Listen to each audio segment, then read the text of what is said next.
नमस्कार दोस्तों, आप सभी का स्वागत है माई केसी पॉइंट में। दोस्तों आज हम लोग देखेंगे लुसेंट जी के हिस्ट्री का प्रैक्टिस सेट नंबर 13। इसके पहले 12 प्रैक्टिस सेट अपलोड हो चुका है, जिसका लिंक डिस्क्रिप्शन में है। आप वहां से जाकर देख सकते हैं या प्ले लिस्ट में जाकर देख सकते हैं। यदि आपको पीडीएफ चाहिए तो टेलीग्राम चैनल को ज्वाइन कर सकते हैं। आइए आज का पहला प्रश्न देखते हैं कि अंतिम मौर्य सम्राट जो बृहद्रथ था, उसकी हत्या करके किसने शुंग वंश की स्थापना 185 ईसा पूर्व में कर दी थी? तो पुष्यमित्रा शुंग के द्वारा ही बृहद्रथ की हत्या करके वहां पर मौर्य वंश की जगह पर शुंग वंश की स्थापना कर दी गई थी 185 ईस्वी में। इसके बाद अगला प्रश्न देखते हैं। अगला प्रश्न कहता है कि पुष्यमित्रा शुंग मौर्य सम्राट बृहद्रथ की राजकोषीय सेना में किस पद पर आसीन था? तो ये पहले जो पुष्यमित्रा शुंग है वह उनके मौर्य सम्राट के ही सेनापति के पद पर था, और सेनापति के पद पर रहते रहते बृहद्रथ की हत्या कर दी और उस स्थान पर अपनी शुंग वंश की स्थापना कर दी। आइए नेक्स्ट प्रश्न देखते हैं कि शुंग शासकों ने अपनी राजधानी कहाँ स्थापित की थी? तो विदिशा में स्थापित की थी शुंग वंशों ने। इसके बाद नेक्स्ट प्रश्न कहता है कि भरहुत स्तूप का निर्माण किसने करवाया? तो पुष्यमित्रा शुंग ने भरहुत स्तूप का निर्माण करवाया। इसके बाद नेक्स्ट प्रश्न है कि शुंग वंश का अंतिम शासक कौन था? तो देवभूति। ये जो देवभूति था वह शुंग वंश का अंतिम शासक था। कौनव वंश का संस्थापक कौन था? कौनव वंश का संस्थापक वसुदेव था। वसुदेव जो था वह कौनव वंश का संस्थापक था। नेक्स्ट प्रश्न है कि कौनव वंश का अंतिम राजा कौन था? कौनव वंश का अंतिम राजा सुशर्मा। सुशर्मा कौनव वंश का अंतिम राजा था। इसके बाद नेक्स्ट प्रश्न है कि किसने सुशर्मा की हत्या करके सतवाहन वंश की स्थापना की थी? तो सिमुक ने।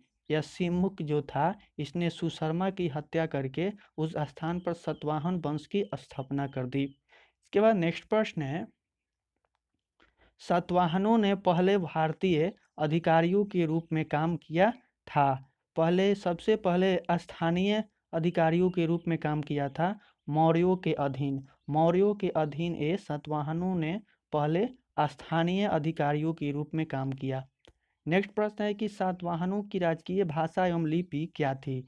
तो सातवाहन वंश था, इसकी भाषा थी प्राकृत और लिपि थी ब्राह्मणी। इसके बाद नेक्स्ट प्रश्न है कि भारत में सबसे पहले किसने सोने के सिक्के जारी किए? तो हिंद यूनानियों ने ही भारत में सबसे पहले सोने के सिक्के जारी किए थे। कुषाण वंश का संस्थापक कौन था?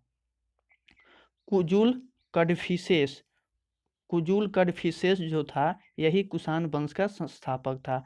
इसके बाद नेक्स्ट प्रश्न है कि वह महान कुषाण नेता कौन था जो बौद्ध बन गया था? तो कनिष्क। एक कनिष्क जो था वही महान कुषाण नेता था जो बौद्ध बन गया। इसके बाद नेक्स्ट प्रश्न है कि कुषाण काल के दौरान मूर्ति कला की गंधार शैली किसका मिश्रण है? तो भारत और ग्रीक शैली का मिश्रण है। इसके बाद नेक्स्ट प्रश्न है कि कुषाण का सबसे प्रतापी राजा कौन था? कनिष्क। एक कनिष्क ही था कुषाण वंश का सबसे प्रतापी राजा। इसके बाद नेक्स्ट प्रश्न है, कनिष्क की राजधानी कहाँ थी? तो कनिष्क की राजधानी पुरुषपुर थी। कनिष्क की राजधानी पुरुषपुर थी। और पुरुषपुर का दूसरा नाम क्या था? तो पेशावर। पुरुषपुर का ही दूसरा नाम पेशावर था। नेक्स्ट प्रश्न है कि कुषाण वंश की द्वितीय राजधानी कहाँ थी? द्वितीय राजधानी मथुरा में थी। किसकी? कुषाण वंश की द्वितीय राजधानी मथुरा थी। इसके बाद नेक्स्ट प्रश्न है, चरक किसके राज चिकित्सक थे? चरक कनिष्क के राज चिकित्सक थे। नेक्स्ट प्रश्न है, तक्षशिला के प्रसिद्ध स्थल होने का क्या कारण था? तो तक्षशिला के प्रसिद्ध स्थल होने का कारण था गंधार कला। इसके बाद नेक्स्ट प्रश्न कहता है, कनिष्क बौद्ध धर्म के किस संप्रदाय का अनुयायी था? तो महायान संप्रदाय का अनुयायी था। नेक्स्ट प्रश्न है कि किस संग्रहालय में कुषाण कालीन मूर्तियों का संग्रह अधिक मात्रा में है? तो मथुरा संग्रहालय में कुषाण कालीन मूर्तियों का संग्रह सबसे अधिक है। किसने सोने के सर्वाधिक शुद्ध सिक्के जारी किए हैं? तो कुषाण। यह कुषाण ने ही सोने के सर्वाधिक सिक्के जारी किए थे। इसके बाद नेक्स्ट प्रश्न है, कि सातवाहनों के समय में मुद्रा सर्वाधिक किस धातु के बने होते थे? तो शीशा के बने होते थे। किसने कनिष्क के समकालीन थे? तो नागार्जुन, अश्वघोष और सुमित्रा जो था, यही तीन कनिष्क के समकालीन थे।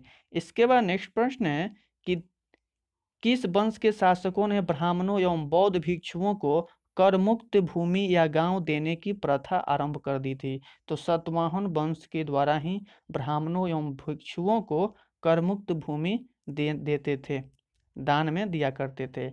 इसके बाद नेक्स्ट प्रश्न है कि भारतीय रंगमंच में यवनिका अर्थात पर्दा का शुभारंभ किसने किया? तो यूनानियों ने किया। भारतीयों के महान रेशम मार्ग किसने प्रारंभ किया था? तो कनिष्क। एक कनिष्क के द्वारा ही भारतीयों के महान रेशम मार्ग की आरंभ की गई थी। इसके बाद नेक्स्ट प्रश्न कहता है कि किस शासक ने बड़े पैमाने पर स्वर्ण मुद्राएं चलाई थी? तो कुषाण शासकों ने ही स्वर्ण मुद्रा बड़े पैमाने पर चलाई थी। इसके बाद नेक्स्ट प्रश्न, चरक और नागार्जुन किसके दरबार की शोभा थे? तो कनिष्क थे, कनिष्क के ही दरबार के शोभा थे। ये जो चरक थे ये एक बहुत अच्छे वैद्य थे। इसके बाद नेक्स्ट प्रश्न कहता है चरक और नागार्जुन किसके दरबार की शोभा थे? तो कनिष्क के थे। इसके बाद नेक्स्ट प्रश्न है सत संवत का प्रारंभ किस सम्राट के शासन काल में 78 ईस्वी से हुआ था? तो कनिष्क के काल से हुआ था। तक्षशिला विश्वविद्यालय कहाँ स्थित था? तो पाकिस्तान में स्थित था। इसके बाद नेक्स्ट प्रश्न है प्राचीन काल में कलिंग का महान शासक कौन था? तो खारवेल था प्राचीन काल में कलिंग का महान शासक खारवेल। इसके बाद नेक्स्ट प्रश्न है कुषाण काल में सबसे अधिक विकास किस क्षेत्र में हुआ था? वास्तुकला में सबसे अधिक विकास हुआ था। इसके बाद नेक्स्ट प्रश्न है कि सातवाहनों के आरंभिक दिनों में अपना शासन कहाँ शुरू किया? आंध्र में शुरू किया। इसके बाद नेक्स्ट प्रश्न, सातवाहन राज्य की राजधानी कहाँ थी? तो पैठन या प्रतिष्ठान यही थी सातवाहन की राजधानी। सातवाहन शासकों की राजकीय भाषा क्या थी? प्राकृत भाषा थी, राजकीय भाषा प्राकृत थी सातवाहन शासकों की। इसके बाद नेक्स्ट प्रश्न है कि विक्रम संवत कब से प्रारंभ हुआ?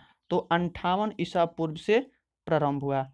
इसके बाद नेक्स्ट प्रश्न है मौर्यों के बाद दक्षिण भारत में सबसे प्रभावशाली राज्य कौन था? तो सातवाहन था सबसे प्रभावशाली राज्य। इसके बाद नेक्स्ट प्रश्न है बुद्ध की खड़ी प्रतिमा किस काल में बनाई गई थी? बुद्ध की खड़ी प्रतिमा किस काल में बनाई गई थी? तो कुषाण काल में। एक कुषाण काल में ही बुद्ध की खड़ी प्रतिमा बनाई गई थी। दोस्तों यदि आपको वीडियो पसंद आ रही हो तो लाइक करें, यदि अभी तक चैनल को सब्सक्राइब नहीं किए हैं तो सब्सक्राइब कर लें, साथ ही बेल आइकन को भी दबा लें।